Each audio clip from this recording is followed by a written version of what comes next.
Mga ready-to-wear nga school uniform o mga school supplies gilagsaan sa mga ginikanan sa matindahan sa downtown area sa syudad sa Sugbo.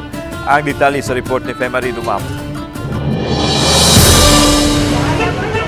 Niningbahin sa sidewalk sa Maidan, Magallanes sa Dakbayan sa Sugbo, magkatapok na ang mga tao. Sagad kanila ang mga ginikanan kuyog ang ilang mga anak. Anay mga tinunan sa high school ug sa elementarya nga makitang gipasukod sa school uniform. Matod sa mga ginikanan, bisan kun mato ni DepEd Secretary ug Vice President Sara Duterte nga dili pinugsanay ang pagpa-uniform. Apan mas gusto nila makita ang ilang mga anak nga naka-uniforme sa pag-abli sa klase sunod Lunes. Oh, murag ni mahal-mahal jud siya. Pero sa man pugos nagyapon tagpalit. Needed man. Needed para sa mga bata. Same raman jud, same raman gihapon kay naa gyapon labhon nun.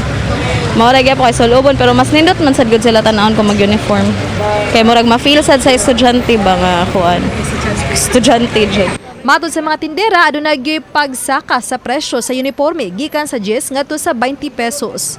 Sa 65 pesos ang labing barato sa lower o 150 pesos sa upper uniform alang sa mga high school. Ilang napanantawan nga mas daghan pa ang mamalitay sudning si Manaha.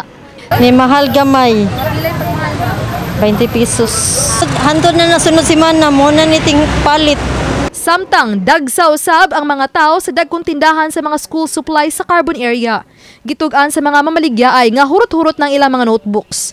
Og ning adlaw lang nangabot ang ilang mga bagong supply sama sa papel, lapis, crayola, bond paper, guban pa. Misakaw sa bang presyo niini gikan sa piso ngadto sa 2 pesos matag usa.